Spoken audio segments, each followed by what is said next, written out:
Hello friends, this is Shruti and again I am here to discuss in detail about polynomials. The topics which we'll cover in this video is zeros of a polynomial, which is a very important topic. So let's start discussing about this.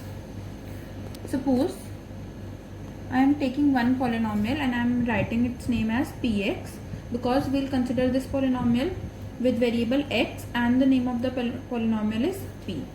So I am randomly taking a polynomial 2x square minus x plus 1. Okay, consider this polynomial. अब इस polynomial में अगर हमें बहुत सारे numbers पे जैसे x variable है, it means हम x की different values put करेंगे and we'll get different values of this polynomial. तो suppose I am taking x as 1 when x equals to 1. तो ये एक एक्सप्रेशन है. जैसे हम एक्सप्रेशन की वैल्यू डिफरेंट पॉइंट्स पे फाइंड करते हैं, सिमिलरली हम लोग पॉलिनॉमियल की values different values of x के लिए फाइंड कर सकते हैं. तो व्हेन एक्स इक्वल्स टू 1, ये पॉलिनॉमियल में हमें क्या चाहिए, दैट एक्स इज 1. तो हम लोग उसको रिप्रेजेंट कैसे करेंगे, p which is the name of the polynomial and in brackets you will write the value of x. तो when x equals to 1, if your polynomial was px, the value will be p1. And how will we find this value, let's see. जहां पर भी x है उस सब place पर हम x की जगह पर क्या पुट करेंगे, 1. 2x स्क्वायर था, it means 1 square minus x means 1 and plus 1 was the constant. So the first step, जो भी हमारा x की वैल्यू गिवन होगी वो हम x की जगह सब्सटीट्यूट कर देंगे इस पॉलिनॉमियल में and then you have to simplify the polynomial. तो 2 minus 1 plus 1, minus 1 plus 1 is 0, so we can cancel this and you are getting the value of the polynomial as 2. तो यहाँ पे हमने जैसे x equals to 1 के लिए find किया, polynomial की वैल्यू कितनी आ रही है, 2. ऐसे ही हम लोग और भी बहुत सारी वैल्यूज के लिए फाइंड कर सकते हैं. So this time suppose I am taking 0 when x equals to 0. x 0 होगा तो हम उसको रिप्रेजेंट कैसे करेंगे, p0 and all the remaining steps will remain same. So start putting 0 in place of x. 2 into 0 square minus 0 plus 1. So what will you get after simplification? 0 square means 0. 2 into 0 minus 0, हम इसको remove कर सकते हैं. So we are left with plus 1. 2 into 0 will be 0, plus 1 means 1. So 1 will be your answer. Okay, ऐसे हम लोग यहाँ पे हमने पॉजिटिव नंबर लिया, 0 लिया, हम नेगेटिव नंबर्स के लिए भी फाइंड कर सकते हैं. So suppose when x equals to -1, so p -1, in that case the value of the polynomial will be 2 into -1 square. अब यहाँ पे ये चीज़ ध्यान रखना, don't write like this, okay, because हमें -1 का स्क्वायर करना है. So therefore it is important to put these brackets because minus का भी स्क्वायर होगा एंड जो भी होगा यहाँ पे पावर, उसके अकॉर्डिंग ये भी डिसाइड होगा कि यहाँ पे सिंप्लीफिकेशन के बाद प्लस साइन आएगा या माइनस. इसीलिए don't forget to write these brackets. Then minus sign because it was already there and x की जगह पे हमें क्या पुट करना है, -1. So in brackets I am putting this value. So ये नहीं सोचना है कि यहाँ पे माइनस था तो हम ऐसे लिख देंगे इसको, दिस इज इनकरेक्ट. ये कब आया था, जब हमारी 1 वैल्यू थी, माइनस जो px में था एंड x की जगह पे पुट करना था तो -1. And now since we are getting 2 signs, so that's why I am using these brackets, +1. Okay, start simplifying this. -1 square means 1, so 2 into 1, minus minus will become plus 1 and this was already there, +1. Now see, 2 plus 2, that is 4. So p -1 is what, 4. अब जैसे यहाँ पे एक polynomial हमें given था तो हम different points पे उसकी वैल्यूज को फाइंड कर सकते हैं. तो ये किसी के लिए भी हो सकता है, यहाँ पे हम रैशनल नंबर्स भी यूज कर सकते हैं, इरैशनल नंबर्स भी ले सकते हैं. तो एक last example irrational number consider कर लेते हैं. When x equals to √2 is an irrational number. So p √2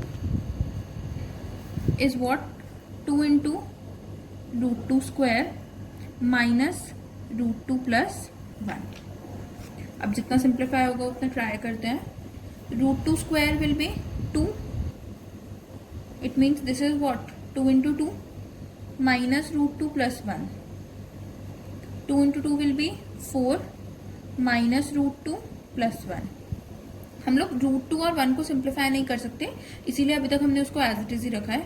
now see 4 and this 1 can be simplified further, तो हम इन दोनों नंबर्स को ऐड कर देते हैं and root 2 will be written as it is. So your final answer will become 5 minus root.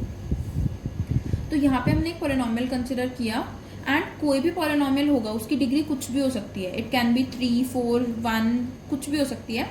हम उन polynomial के लिए डिफरेंट वैल्यूज पे उसकी वैल्यूज फाइंड कर सकते हैं, different values of the variable के लिए. Now let's take another example. Suppose this time I am taking the polynomial as QT and its value is 3x plus 1. Sorry, अब यहाँ पे t था तो हमें पॉलिनोमियल में वेरिएबल भी t यूज करना पड़ेगा. So this should be 3t plus 1. So this is the polynomial QT and उसकी वैल्यू क्या है? 3t plus 1.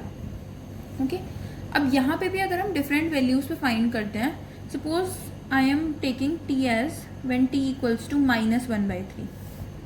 If your t is -1/3 then q into -1/3 ये हम फाइंड करेंगे. Put the value 3 -1/3 plus 1. अब बॉड मास जो है वो हम अप्लाई करेंगे इधर, बॉड मास. ओके, ऑपरेशंस कैसे सिंप्लीफाई होता है? Division, multiplication, addition and then subtraction. तो पहले हम इन दोनों नंबर्स को ऐड नहीं करेंगे. If you are doing that way so it will be wrong. तो इसीलिए हम लोग क्या करेंगे? पहले मल्टीप्लाई करेंगे. तो 3 इंटू -1/3 हमें पहले सिंप्लीफाई करना पड़ेगा. If you are multiplying these two numbers, 3 and 3 will cancel out and you are left with -1 plus 1 that is 0. अब जीरोज ऑफ अ पॉलिनोमियल हमें स्टार्ट करना था. हमने पॉलिनोमियल्स लिया और उनकी डिफरेंट वैल्यूज पे, मतलब वेरिएबल्स की डिफरेंट वैल्यूज पे हमने पॉलिनोमियल्स की वैल्यूज फाइंड की हैं. बट यहाँ पे हमें स्पेसिफिकली एक नंबर मिल रहा है जिसकी वजह से ये पॉलिनोमियल की वैल्यू क्या बन रही है? 0. और वो हम किसी भी पॉलिनोमियल के लिए फाइंड कर सकते हैं जो पॉलिनोमियल हमने पहले कंसिडर किया, या फिर अगर हम कोई न्यू पॉलिनोमियल भी कंसिडर करते हैं तो उसमें भी हमें कोई एक नंबर ऐसा मिल जाएगा जिसपे वैल्यू ऑफ पॉलिनोमियल क्या हो जाएगी? 0. So your this value is called as 0 of the polynomial.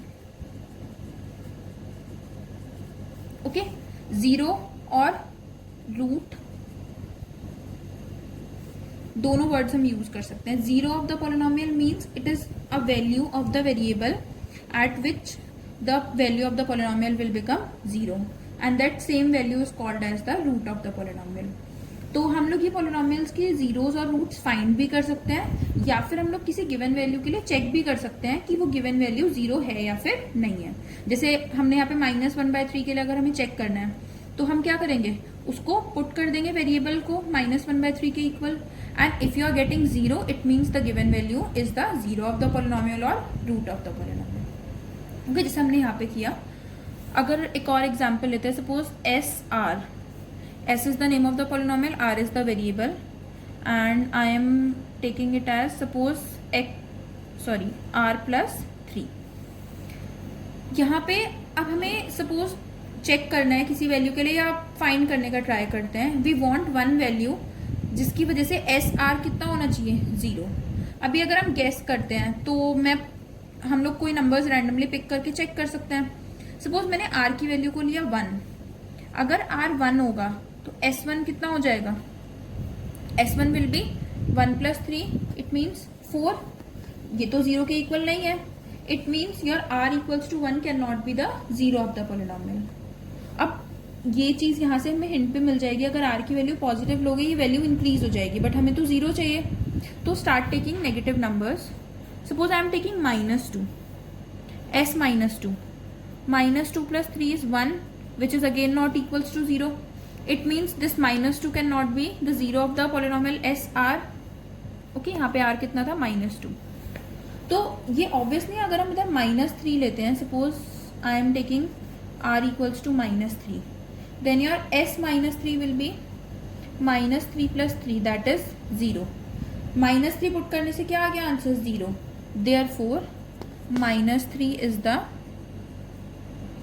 root or 0 of SR. तो अगर हमें कोई वैल्यू गिवन है हम उसके लिए चेक कर सकते हैं या फिर हम लोग खुद से फाइंड कर सकते हैं। बट इस मेथड में एक प्रॉब्लम थी, हिट एंड ट्रायल मेथड में हम लोग बहुत सारी वैल्यूज के लिए ट्राई करेंगे, और यहाँ पे तो पॉलिनोमियल इजी था। अगर हम एक गेस में फाइंड भी कर लेते हैं कि -3 होगा ऑब्वियसली, बट बाकी अगर ये क्वाड्रेटिक पॉलिनोमियल होता है, लीनियर पॉलिनोमियल होगा, क्यूबिक होगा, जैसे डिग्री इंक्रीज होगी हमें वो प्रॉब्लम आएगी फाइंड करने में जीरो। तो इसीलिए हम लोग एक परफेक्ट एक मेथड अभी डिस्कस करते हैं जिससे हम पॉलिनोमियल्स के जीरोस को फाइंड कर सकते हैं। Suppose px is equals to what? 5x plus 4. Okay, this is your polynomial px and its value is 5x plus 4.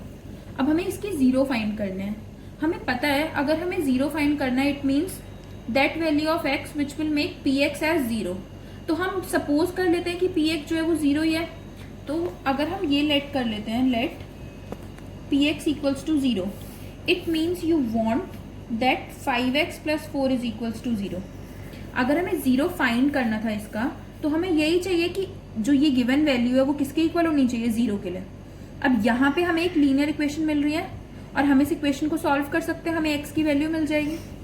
तो अगर हमें कभी भी पॉलिनोमियल की जीरोस फाइंड करने होंगे तो हम लोग क्या करेंगे, सबसे फर्स्ट स्टेप हमारा होगा जो भी गिवन पॉलिनोमियल है हम उसको जीरो के इक्वल अज्यूम कर लेंगे।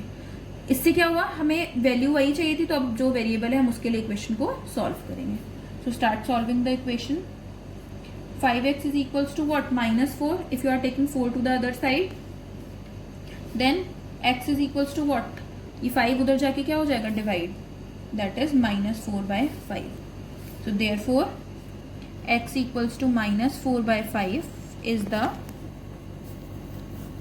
zero of px. So this is how you will find the zero of the polynomial. हम लोग पॉलिनोमियल को जीरो के इक्वल अज्यूम करेंगे, इक्वेशन सॉल्व करेंगे and the value of x will be the zero of the given polynomial. And if you want to check your answer कि वो correct है या नहीं तो उसको साइड में रफ में सॉल्व कर सकते हो। Just put the value of x as this -4/5 and solve it, you should get zero. अगर जीरो आ रहा है it means your answer is correct.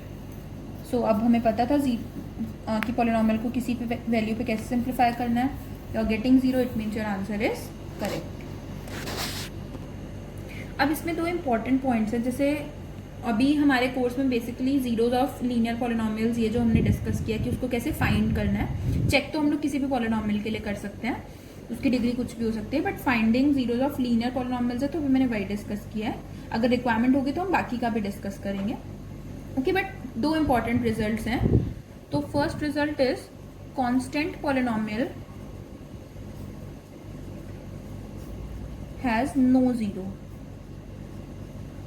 Okay, अगर हम कोई भी कांस्टेंट पॉलिनोमियल देखते हैं तो उसका कभी भी जीरो एग्जिस्ट नहीं करेगा। उसका रीजन क्या है, अगर हमने कांस्टेंट पॉलिनोमियल लिया -1/2, you can never make this -1/2 as zero.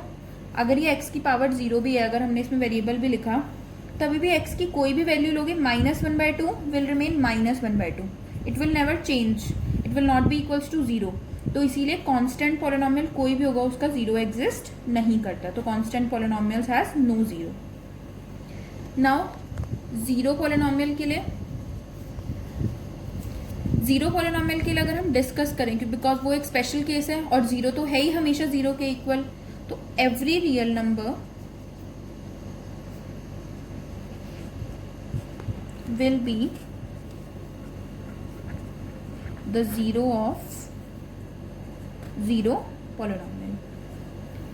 कोई भी रियल नंबर अगर हम लोग कंसिडर करते हैं, मीन्स रैशनल्स हो इरैशनल्स हो, that number will be the zero of the zero polynomial. उसका रीजन है जीरो इंटू, अगर मैंने x⁻1 भी लिखा, हम x कुछ भी लेंगे जीरो के साथ मल्टीप्लाई होके you will get zero always. तो that is why every real number will be the zero of the zero polynomial. So दो इंपॉर्टेंट रिजल्ट्स हैं जो याद रखना। So this is all for today. In next video we'll discuss remainder theorem, which is a very important concept, so stay tuned for the next video. Thank you.